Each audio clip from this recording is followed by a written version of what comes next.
Bueno, y acá tenemos el título, Adolescentes en tiempos modernos. ¿Cómo hacer frente a la ansiedad y a las conductas de riesgo? Y cuando hablamos de ansiedad y conductas de riesgo, no voy a hablar solamente de los adolescentes, también voy a hablar de los padres, ¿sí? Porque esta ansiedad y las conductas de riesgo también pertenecen a los padres y a los adultos. Y como todos sabemos, la adolescencia va de los 10 a los 19 años, es una etapa de transición más importante en la vida, se caracteriza por un ritmo muy acelerado de crecimiento y de cambios, está condicionada por procesos biológicos y es una etapa de riesgo y el contexto social puede tener una influencia muy determinante. Es difícil determinar qué conductas son las esperables en la adolescencia y cuáles son el inicio de un desorden conductual debido a algún trastorno psiquiátrico, ¿sí? Entonces es importante fundamentalmente la prevención en la adolescencia, ¿sí? Ya que la mayoría de los desórdenes mentales comienzan en esta etapa. Y los adolescentes pasan mucho tiempo sin recibir el tratamiento adecuado. ¿Cuáles son las conductas que esperamos en nuestros hijos e hijas? Que tengan emociones intensas, sí, por supuesto. El enojo es una emoción intensa. Que haya conflictos en la relación con los padres. Que haya aparición del interés sexual. Que haya horarios desordenados en el sueño, en las comidas, en las salidas, en los tiempos en redes. Que haya dificultades en el mantenimiento del aseo en la habitación, en el aseo personal.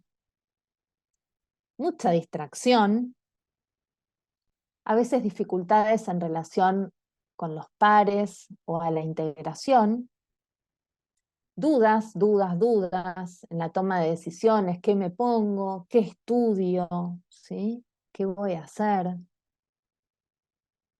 Y la predisposición genética, o sea, la biología del individuo, ¿sí? En interacción con un ambiente invalidante, hechos traumáticos y nuestra propia historia de aprendizaje van a condicionar el modo de la forma en que vamos a responder frente a la vida, ¿sí? Frente a distintas situaciones. Y si vemos esta pantalla, ¿sí? Vemos estrés, vemos alertas, consumo, pantalla, soledad, acelere, desconexión, ¿sí? Por supuesto que hoy no vamos a hablar de política, pero fue una semana así como que hubo mucho estrés, los adolescentes están estresados, ¿sí? Tienen incertidumbre, qué va a pasar, y realmente hubo un incremento de ansiedad, ¿sí? En estos días y la pandemia que hemos vivido, ¿sí? Situaciones económicas difíciles, o sea, todo nos suman estrés y ansiedad. Y el consumo excesivo de las pantallas también nos genera acelere, desconexión, y esto también va a generar un incremento en la ansiedad. Y la pregunta es, ¿en qué se transforma ese modo de vida? En esta cosa acelerada que tenemos, ¿sí? De no parar, de no mirarnos, de no conversar, ponernos un montón de cosas en el día pensando en que, no sé, somos robots, ¿sí? Y los chicos a veces y las chicas también tienen un montón de cosas que hacer. ¿Y en qué se nos transforma? Y la realidad es que se transforma en ansiedad, ¿sí? Y cuando hablamos de situaciones traumáticas, ¿sí? Yo puedo hablar de una situación traumática como fue la pandemia. Pensemos que muchas familias, seguramente en estas familias que están acá presentes, hubo pérdidas, hubo duelos, hubo situaciones muy difíciles a nivel económico, ¿sí? Se podía trabajar, no se podía trabajar, se iba al colegio, no se iba al colegio, un, un, un, este, eh, un familiar enfermo, sin ir más lejos, yo tengo a mi padre internado desde la pandemia, ¿sí? O sea, muchas cosas que fueron traumáticas y que pudieron generar situaciones en nuestra vida como una situación de estrés postraumático, ¿sí? Que son esas personas que han vivido una situación de trauma, como pudo haber sido un abuso, una situación de violencia, una situación de robo, ¿no? Que está, eh, hay, bueno, una situación muy difícil que vivimos, ¿no es cierto?, en nuestro país, todos los días con el tema de la inseguridad. La situación de estrés postraumático es tener imágenes, tener la sensación de volver a vivir esa situación de trauma, tener pesadillas al respecto, ¿sí? Con el agresor, con la situación que nos generó miedo. La ansiedad excesiva también puede generar depresión, ¿sí? Nuestro cerebro se quema y cuando el cerebro se quema por preocupaciones, por estrés, por trauma, la realidad es que deja de concentrarse, piensa de forma de desesperanza, ¿sí? No tiene fuerza, no tiene ánimo y a veces aparecen ideas de prefiero no estar en este mundo, ¿sí? Dentro de los cuadros de ansiedad también están los ataques de pánico, ¿sí? El trastorno por pánico, las crisis de pánico, las crisis de ansiedad, que están como muy de moda, desgraciadamente, ¿sí? Y tienen mucho que ver con la vida que tenemos, ¿sí? Esto de todo ya, hay que responder al jefe ya mismo, hay que hacer y estar y responder ya mismo, ¿sí? Y esto genera niveles de alerta continuos, ¿sí? Que hace que uno pueda sentir, por ejemplo, en una crisis de pánico, falta de aire, taquicardia, temblores, sensación de mareo, sensación de no entender dónde uno está, ¿sí? A veces puede parecer un infarto, ¿sí? Yo siempre digo, primero descartemos que no sea un infarto si hay síntomas este, de taquicardia y dolor de pecho, ¿sí? Pero generalmente tiene que ver con cuadros de ansiedad. Fobias, ¿sí? Muchos niños en situación de mucho estrés pueden desarrollar fobias, por ejemplo, miedo a atragantarse, miedo a ir al colegio, ¿sí? Hubo muchos niños después de la pandemia que generaron fobias escolares, que no querían presentarse al colegio o después de mucho tiempo estar encerrados o ciertas situaciones que, por ejemplo, este robo espantoso que hubo, hay chicos que no quieren salir de la casa porque tienen miedo, ¿sí? A que les pase algo. Hoy justo miraba una situación también de robo de una mochila, ¿sí? Entonces, son situaciones que pueden generar mucha ansiedad y pueden desarrollar fobias, ¿sí? Situaciones de agresividad, problemas de relación, ¿sí? Despersonalización, es como sentir que no sé dónde estoy, no sé si estoy en una situación de seguridad, de no seguridad, ¿sí? De no reconocerme en dónde estoy, ¿sí? Y por supuesto, situaciones de duelo, ¿sí?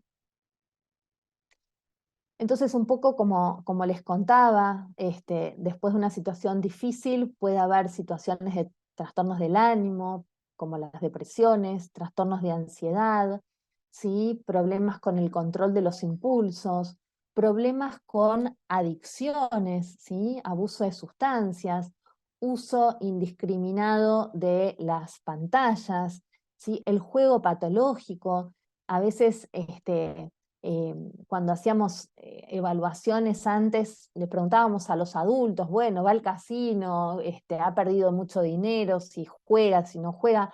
Hoy los niños y las niñas tienen desgraciadamente muchas veces este abuso, ¿sí? Al juego en red, a estar de alguna manera apostando dinero, ¿sí? Esta cosa de busco dinero rápido, ¿sí? Y esto genera adicción. Cleptomanía, situaciones de robo, ¿sí? Compras compulsivas, son todas conductas que pueden estar generadas también por situaciones traumáticas, situaciones de ansiedad y también trastornos alimentarios que ya en otra charla los hemos conversado. Perdón, fui para atrás. Entonces, no sé por qué está esta línea, pero no sé cómo sacarla. Creo que puedo borrar. A ver si puedo borrar. ¿Por qué? A ver si me ayuda. No puedo borrar. Bueno, no importa. Quedará la línea ahí y convivimos con la línea. Bien, entonces cualquier situación estresante, ¿sí? Hace que, vieron que yo hablé de la biología, ¿sí? El que nuestro cerebro, hay una parte que se llama amígdala, que no son las amígdalas de la garganta, que la amígdala, que es la estación del miedo, empieza a estar como hiperfuncionante, ¿sí? Como si nuestro cerebro estuviese con una sirena de bomberos, ¿sí? Y la respuesta del cerebro frente a la sirena de bomberos es, piensen ustedes en una situación de miedo, o me quedo paralizada, ¿sí? O salgo corriendo o peleo, ¿sí? Así es como el cerebro responde a situaciones estresantes. Entonces, cuando, por ejemplo, empiezan a surgir síntomas panicosos, yo puedo estar de la nada en mi casa, acá, dando una clase y de repente empezar a sentir taquicardia, sudoración en las manos, ¿sí? O que un llamado telefónico me haga sentir que algo malo ha sucedido, ¿sí? O sea, el cerebro está en eterna alerta. Bien, ahora, ¿qué pasa si de alguna manera yo estoy en un ambiente que además de sentir todas estas situaciones estresantes, síntomas físicos, síntomas anímicos, si además de todo vivo en un ambiente invalidante, ¿sí? En un ambiente en donde el contexto en el que se responde de manera inapropiada a la experiencia que estoy viviendo, ¿sí? Entonces, de alguna manera, es como que se trivializa o se minimiza la experiencia emocional, ¿sí? Ahora les voy a dar un ejemplo. No sé por qué hay como hay unos dibujitos que se Juana, están apareciendo. Sí, discúlpame, sí. les pedimos por favor que no, debe haber una función que rayan la pantalla, tocan algo, así que les pedimos por favor a los colaboradores, a las familias que no toquen la pantalla. Gracias. A ver si lo puedo borrar, así queda más lindo, pero no lo puedo borrar, no sé por qué, no importa. Bueno, entonces, es un contexto, el ambiente invalidante, donde se responde de manera extrema, en el cual las habilidades de regulación emocional son inadecuadas y se aprenden formas de regulación disfuncionales. Ahora vamos a ver ejercicios.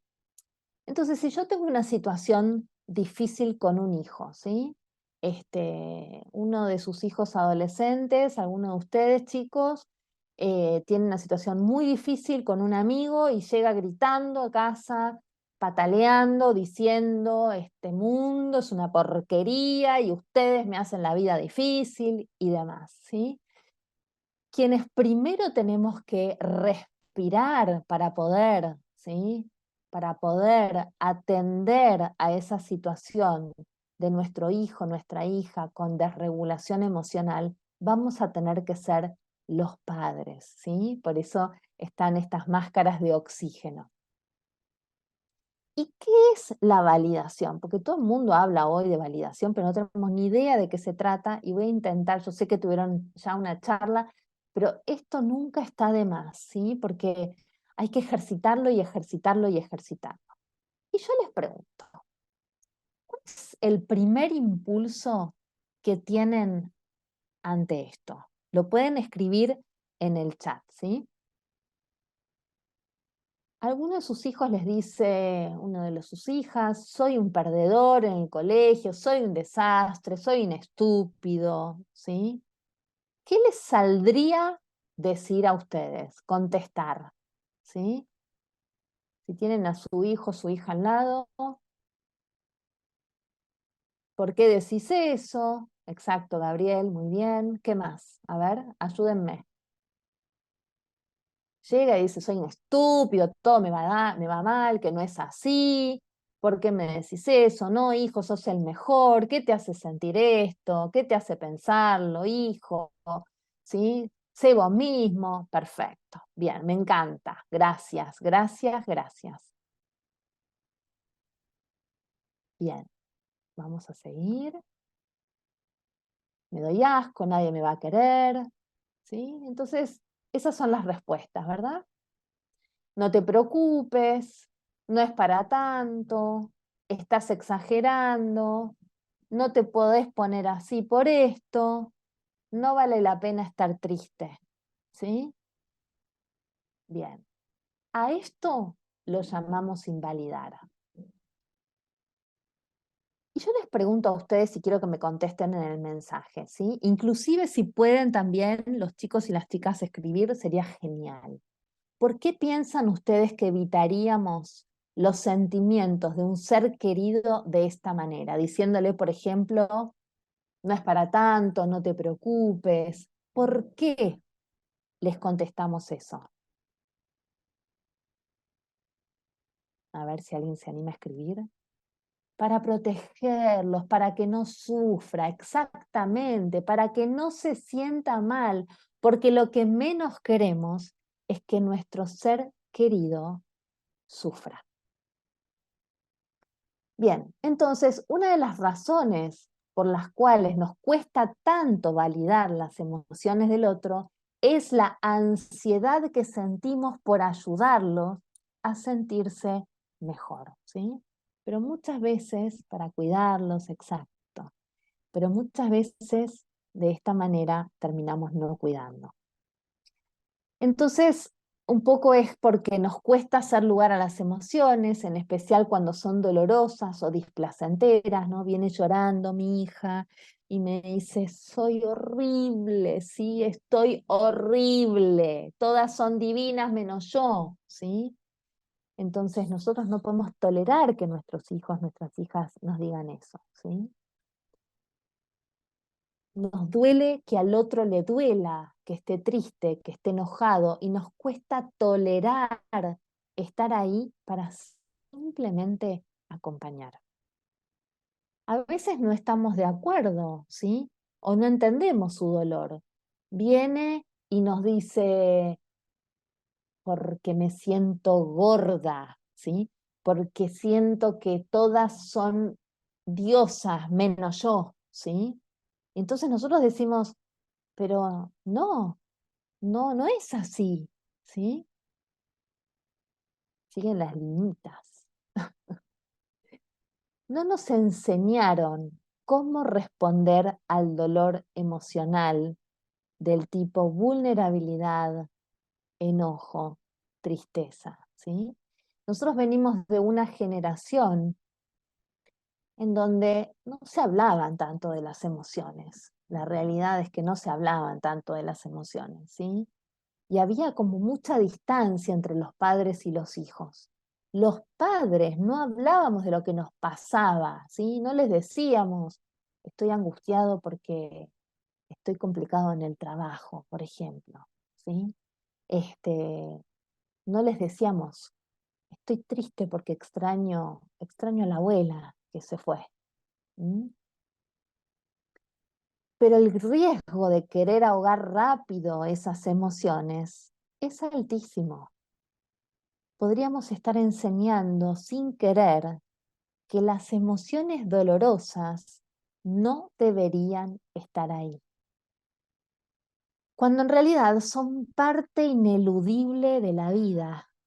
Podríamos estar comunicando que el otro no sabe cómo llevar una vida sin dolor, lo cual es en realidad una meta inalcanzable. Y yo me imagino que se deben sentir muy, muy identificados con esto que estoy diciendo. Bien, les voy a pedir a todos, ¿sí?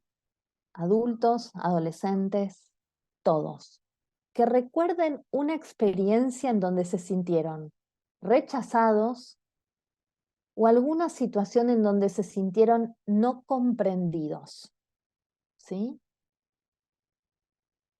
Si frente a esta situación ustedes hubieran escuchado eso que dije, no pasa nada, sos un exagerado, sos el mejor, ¿sí? Llego del trabajo y digo, me fue horrible hoy en el trabajo, me fue horrible, ¿sí? Mi jefe no me escuchó, le dije lo que estaba pasando, me dijo cosas horribles. Y yo llego y en mi familia escucho, ah, no pasa nada, si vos sos el mejor, viejo. ¿Se sentirían mejor o se sentirían peor?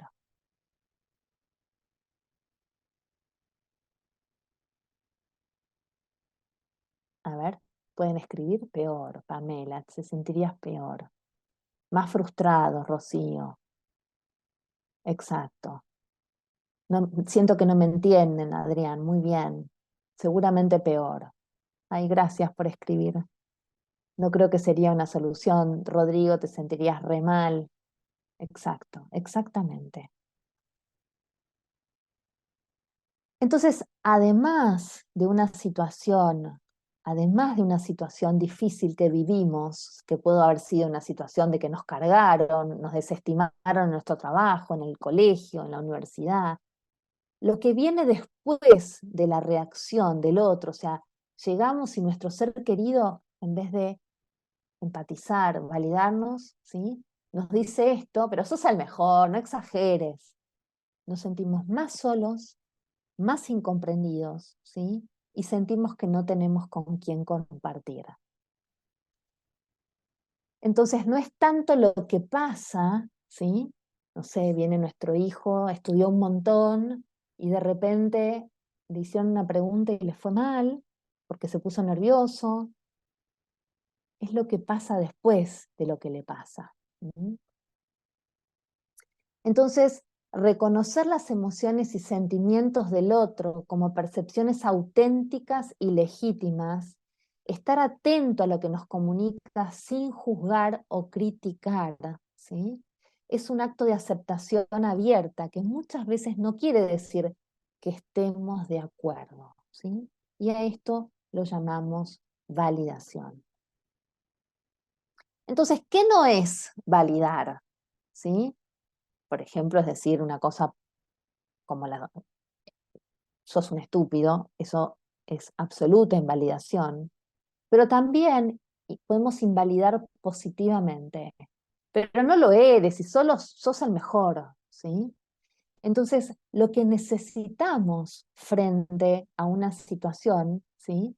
Es darle soporte, ¿sí? Tal vez un adolescente no es que está buscando un montón de soluciones. Por ejemplo, ay, no sé qué hacer porque siento que estoy fuera del grupo y que nadie me quiere. Entonces empezamos, bueno, ¿por qué no llamas a fulanito? ¿Y por qué no haces esto? Tal vez lo que quiere es simplemente ser escuchado.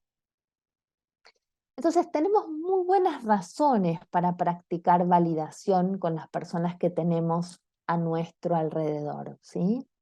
La validación construye la confianza y aumenta la intimidad en los vínculos. Disminuye la sensación de aislamiento y alienta que el otro experimente y acepte sus emociones. Y la práctica de la validación suele generar también un aumento de la capacidad para la autovalidación emocional. O sea, que si yo aprendo a validar a otros, aprendo a validarme también. A que, por ejemplo, un día que algo me salió mal a mí, ¿sí? Puedo decirme, pero está bien, hiciste tu máximo esfuerzo, entiendo que te sentís así, está bien. Entonces es estar presentes, ¿sí? Es aceptar con mente abierta lo que está sucediendo, sucediendo, es identificar las emociones del otro, dar una respuesta empática sin dar consejos. A veces los chicos no quieren escuchar consejos, ¿sí? Cuando nos ponemos, pero vos deberías hacer esto, deberías estudiar un mes antes, y esto y esto, y tal vez no quieren en ese momento escucharlo, ¿sí? Bien, no es validación dar alabanzas, consuelos, soluciones, ¿sí? No es necesario comprender lo que el otro siente, solamente hay que aceptarlo, ¿sí? Y no necesariamente es estar de acuerdo. Entonces, las emociones que tiene una persona son siempre válidas. Yo les pregunto, si alguien tiene sed, ¿sí? Tengo sed, de hecho, en este momento. Cuando tenemos sed, lo sentimos en el cuerpo, ¿sí? Sentimos la lengua, la garganta. Cuando estamos sedientos, ¿nos da vergüenza decir que tenemos sed? No, para nada. Pero a veces con el enojo, sí, o con la tristeza, sí, o con la vergüenza también. Para entender un poco los fundamentos de las emociones, esta película es muy linda, se llama Intensamente. Y por ejemplo tenemos a la rabia, ¿sí? En rojo. Y la rabia, ¿sí? Cuando tenemos rabia, enojo, necesitamos espacio, no necesitamos que nos apapachen, que nos abracen rápido en ese momento. A veces necesitamos distancia, poner un límite y que nos escuchen, ¿sí? No porque no sabés, porque estoy muy enojada, porque María no quiso venir conmigo a ayudarme a hacer el equipo que teníamos que hacer, entonces nos dejó plantados. Entonces, tal vez lo único que necesita es escuchar, ser escuchado y entiendo, hijo, la verdad que entiendo que estés enojado, con un tonito un poquito más elevado. Si el otro está hablando fuerte, no es que tengo que gritar, pero no voy a hablar, sí, mi amor, yo te entiendo, ¿sí? La verdad que te entiendo que estés enojado. Entiendo que estés enojado porque te plantaron, ¿sí? El miedo necesita seguridad, el miedo necesita una mano, el miedo necesita un abrazo, el miedo necesita, vamos juntos, te acompaño. La tristeza también necesita confort. ¿Mm? Entonces, ¿cómo nos volvemos un entrenador emocional? ¿Sí? Lo primero, y yo les voy a decir una cosa, acá no solo los padres tienen que ser entrenadores emocionales, los hijos también, porque ustedes, chicas, chicos, cuando tienen un amigo que está triste, cuando tienen un amigo que está deprimido y les dicen, yo quiero desaparecer de este mundo, ¿ustedes qué les van a decir? ¿Lo van a invalidar positivamente y le van a decir, pero no, si sos el mejor, ¿yo qué hago si vos no estás? Piénsenlo entre amigos, no lo piensen entre un papá y un hijo. Entonces ustedes también pueden aprender a ser mejores entrenadores emocionales. Lo primero que necesitamos es validar al otro. Yo te entiendo que te sentís así, ¿sí? Y apoyamos, digamos, apoyamos la necesidad. ¿Y cómo practicamos esto? Bien, les voy a dar un ejemplo. Primero validamos y decimos, puedo entender que te sentís, por ejemplo, voy a dar un ejemplo, ¿sí? No voy a prender los micrófonos porque somos muchos, pero voy a dar un ejemplo. Yo soy una hija de 16 años, ¿sí? Eh, y vengo del colegio y estoy muy enojada. Y digo lo siguiente. Vos no me entendés, mamá, vos no me entendés, no me invitaron a esa fiesta, van todos. ¿Por qué me dejaron afuera? Me dejaron afuera porque soy fea, porque, claro, nadie me quiere a mí. ¿Entendés que nadie me quiere? Sí, a mí todo me queda horrible. Entonces, ahora me convierto en madre. Puedo entender que te sentís enojada, que te sentís rechazada, porque esperabas que te inviten a esa fiesta, porque era importante sentirte que ellos te quieren y te aceptan, porque no querés quedarte sola. ¿Qué escuchan cuando yo digo estos 3 por qué?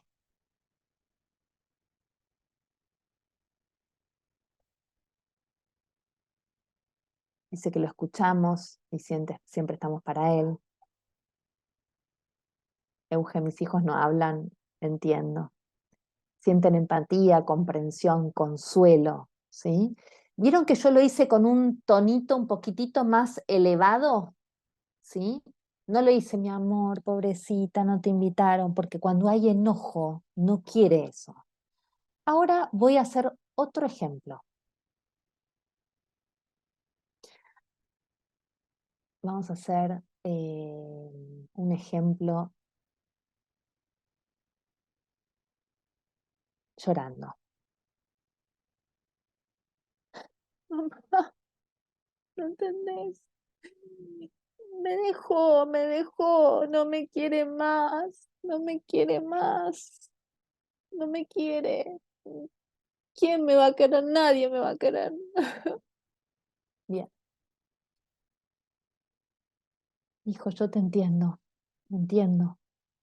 porque la querías mucho, porque era especial para vos, porque tenías proyectos con ella. Estoy acá para escucharte. ¿Qué sienten?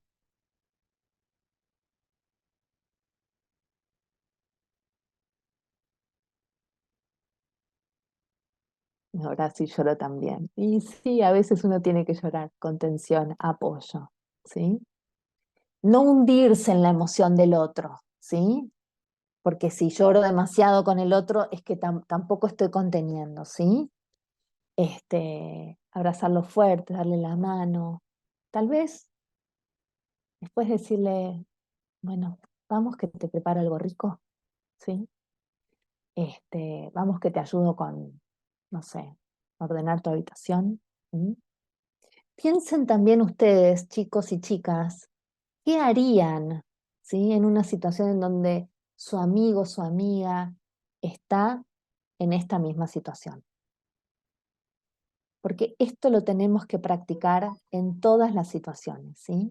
Todos tenemos que ser buenos entrenadores emocionales.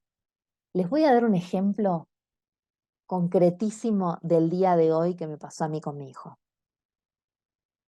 Mi hijo estuvo toda la semana preparando una charla que tenía que dar con 4 compañeros en la universidad. Primer año está haciendo el ingreso a la universidad. 2 no trabajaron nada, trabajaron solo 2 compañeros, entre ellos mi hijo. Mi hijo es muy tímido. Entonces, llegó hoy muy enojado, pero muy enojado. Primero porque en la presentación no había podido ser escuchado por el profesor solo miraba el teléfono. Y después les empiezan a hacer preguntas y lo paran, ¿sí? En el medio de la clase, y él se puso todo colorado, mucha vergüenza, y quedó en blanco, sabiendo. Y viene muy enojado a mi casa. Por supuesto que de abrazo nada, porque no quería saber nada de un abrazo en ese momento. Me cuenta lo que pasó y yo le digo, entiendo que estés muy enojado, porque trabajaste mucho para este trabajo, porque sentiste que no te acompañaron tus compañeros, ¿sí? Y porque te sentiste expuesto, sabiendo que tenés mucha vergüenza sentirte expuesto. Inmediatamente, ¿sí? Es como que el enojo de él bajó. Entonces, yo les puedo asegurar que yo todos los días de mi vida estoy entrenándome para ser mejor entrenadora emocional. A veces no me sale en mi propia casa, ¿sí? Entonces, yo los invito a recordar estos 3 por qué, ¿sí? Si alguno de ustedes se anima a practicar hoy alguna situación y decir, entiendo que estés triste, entiendo que estés enojado, ¿por qué? ¿Qué te saldría, sí? Acá les voy a mostrar algunos pasos.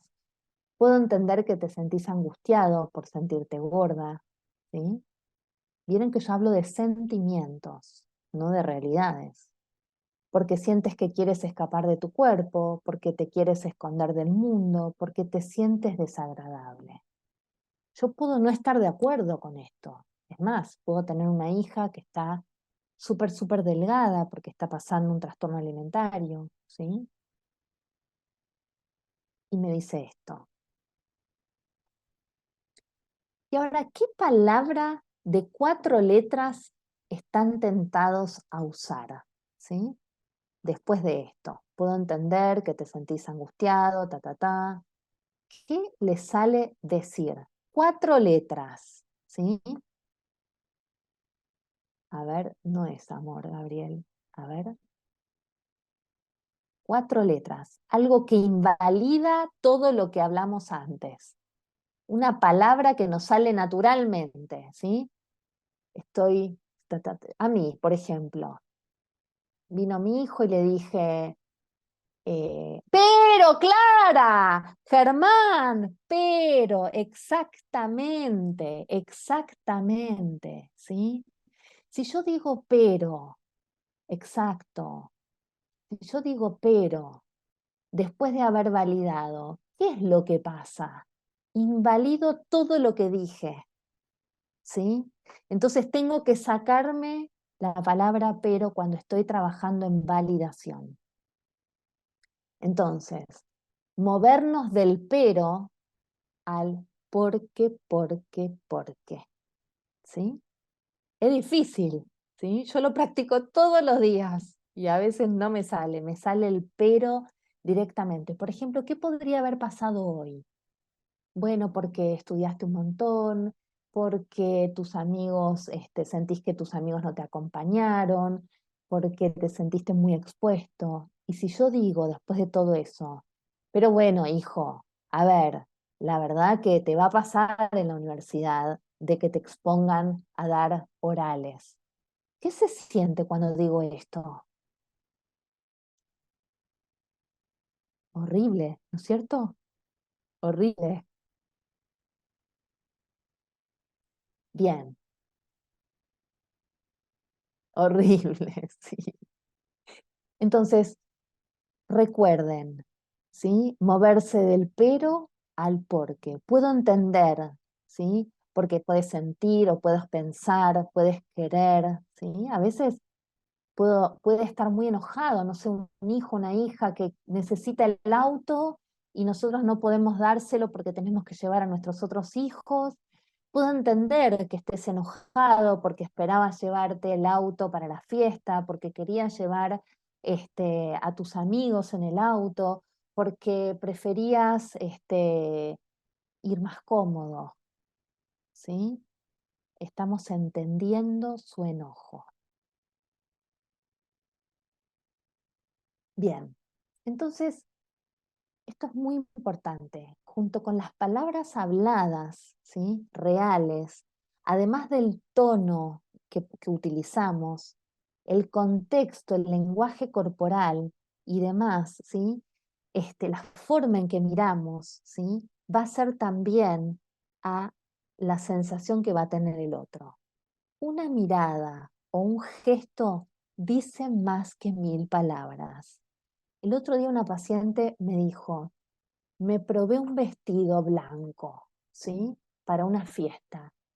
Y mi mamá no me dijo nada, pero solo me miró.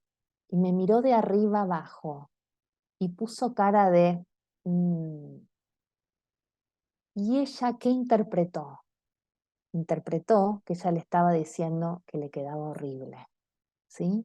Entonces a veces lo que decimos tiene que estar acompañado de una mirada, de un gesto, ¿sí? De validación también. Validemos el esfuerzo, elogiemos el esfuerzo. Por ejemplo, los invito hoy, ¿sí? Tanto los hijos, las hijas y los padres, ¿sí? Mamá, papá. Gracias por ayudarme a sacar la basura hoy. Gracias por sacarme la basura.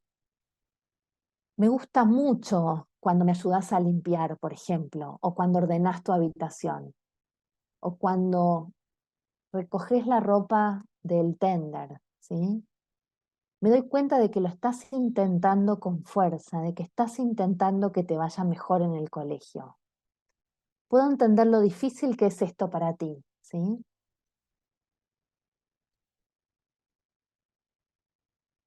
Ahora, hay cosas que no tengo que validar, ¿sí? No tengo que validar lo que es inválido. Si un hijo viene totalmente ebrio, si un padre, una madre está ebria, ¿sí? En medio de la casa, una situación de violencia, eso no tengo que validarlo. No siempre son válidas las conductas, los pensamientos. Si yo tengo un hijo que dice, yo quiero morir, yo me quiero matar, ¿sí? Yo puedo entender que no querés estar en este mundo porque sentís que no te invitan, porque te sentís juzgado, porque sentís que estás solo, ¿sí? Lo sentís, hijo, pero la conducta no es válida. No son válidas las mentiras, no son válidas las amenazas, no son válidas las conductas violentas, no son válidos los insultos, ¿sí? Y si a veces no tengo palabras y no sé qué decir, ¿cuántas veces nos pasa eso? Me gusta mucho este dibujito. Olis, ¿estás bien? La verdad no. O a veces ni contestan, como dijeron muchos, a mí ni me habla. ¿Te gustaría hablar de ello? La verdad no. Y a veces solo me tengo que sentar en el piso y acompañar. A veces con distancia, sin tocarse, ¿sí? Pero saber que están ahí. A veces llevar algo rico, ¿sí? A veces es una mirada de yo te entiendo. Y si, por ejemplo, hoy lo practico todo esto y digo los tres porque y no digo pero y pongo una cara de aceptación y fallo y me siguen gritando y siguen en enojo y no me sale. Miren ahí atrás, intento, pero ahí hay una mina de oro, hay diamantes, ¿sí?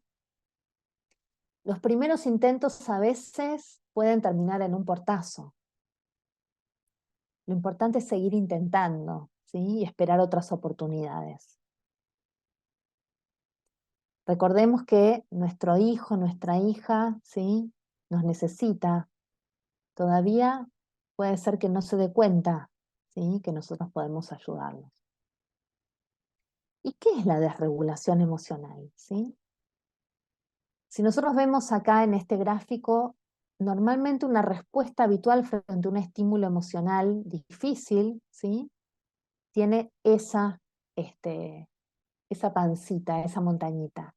Y a veces cuando tenemos mucha desregulación emocional, hay personas que tienen mucha desregulación emocional porque son más sensibles, el 20% de la población tiene más sensibilidad que otros, ¿sí? Y a veces no entendemos a esas personas que viven la vida más intensamente, viven la alegría más intensamente, viven la tristeza más intensamente, viven el enojo más intensamente. Entonces, la respuesta va a ser de más intensidad y van a volver a la calma más lentamente. Bien, y a veces la desregulación emocional provoca conductas no adaptativas, como pueden ser, por ejemplo, conductas problema, ¿sí? Puede ser lastimarnos, pueden ser pensar en ideas de muerte, pueden ser romper cosas, puede ser gritar mucho, ¿sí? Las conductas problema, como les decía, se pueden dividir en las que interfieren con la calidad de vida y las que atentan con la vida, ¿sí? Las que interfieren con la calidad de vida puede ser, por ejemplo, el abuso de alcohol, el abuso de marihuana, ¿sí? Las dietas extremas, la gimnasia compulsiva, el aislamiento social, el robo, problemas con la ley. Y las que atentan contra la vida, por ejemplo, intoxicación con drogas, ¿sí? Conductas suicidas. Tenemos que ver por qué aparece esa conducta. En general esa conducta aparece porque algo está pasando detrás, ¿sí?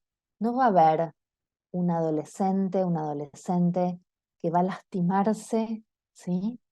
Porque la vida le sonríe. En general tiene que ver con que tiene mucho dolor y prefiere sentir el dolor externo, o a veces porque siente que merece ser castigado, ¿sí? Esto es una conducta que, por supuesto, necesita de ser acompañada, de pedir ayuda a un terapeuta, a un médico, ¿sí?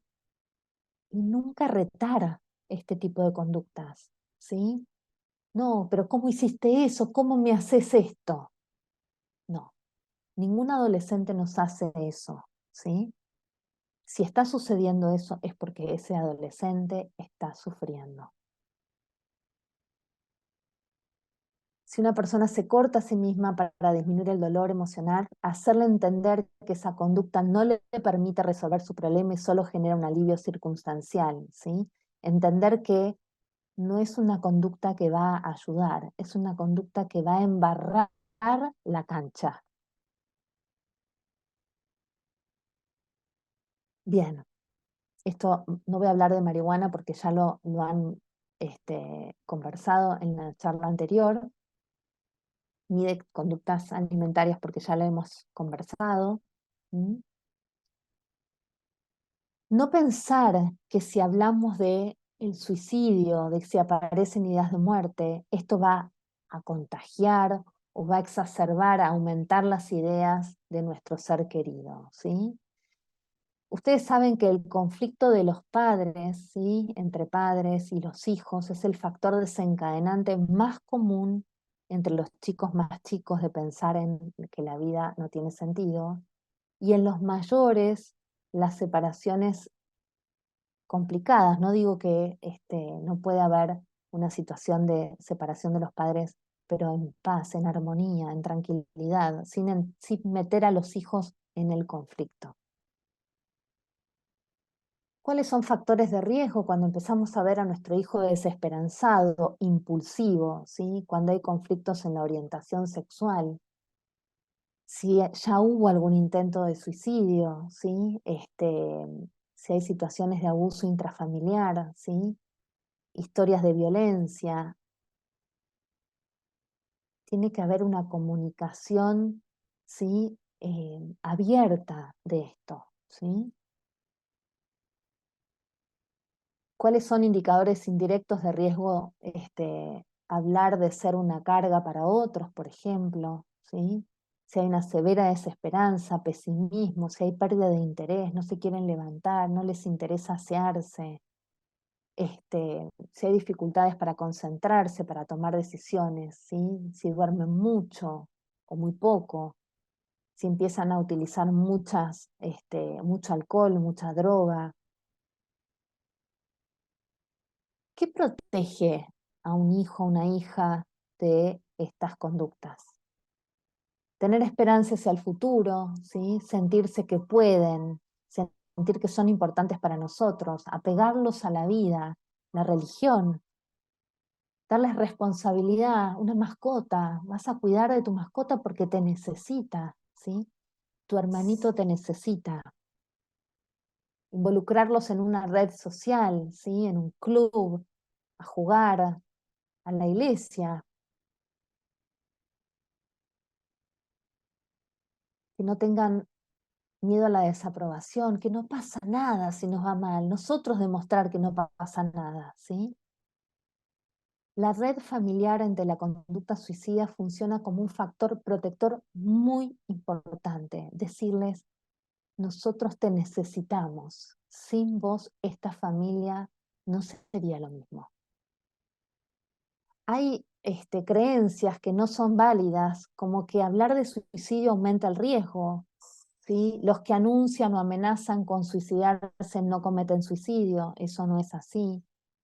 Las tentativas de suicidio no son para llamar la atención, están mostrando realmente que hay dolor, que hay sufrimiento. Entonces, un poco para concluir, los adolescentes atraviesan una etapa en la que las emociones se viven intensamente. permitir un ámbito donde puedan expresar las emociones sin ser juzgados ni criticados, ¿sí? A veces tenemos que escuchar en silencio. Muchas veces no tienen las habilidades adecuadas para manejar la desregulación emocional, ¿sí? A veces nosotros mismos nos ponemos violentos frente a una situación de frustración. Entonces nosotros ser modelos. El contexto es importante para entender y cambiar la conducta. Mantener siempre un enfoque de validación centrado en el aprendizaje de herramientas, tanto en casa como en las escuelas. Y consultar siempre que aparezcan conductas problemas o aparezcan cambios en la conducta habitual, ¿sí? Todo error es un tesoro. Si nosotros, como cuidadores, podemos demostrar que no nos da miedo admitir que hemos cometido un error, que estamos dispuestos a pensar en que hemos aprendido del error y que podemos ser lo bastante flexibles como para poder cambiar de actitud a la luz de la enseñanza que se desprende de lo que acabamos de aprender, estaremos transmitiendo una importante habilidad para la vida. Y recordemos esto: los chicos, las chicas se van a olvidar de lo que le dijimos en ese momento. Van a olvidar lo que hicimos, pero siempre van a recordar lo que les hicimos sentir. Pensemos los adultos en alguna situación que hemos vivido de niños, de niñas, de adolescentes, ¿sí? Y nos quedó lo que sentimos en ese momento. Gracias.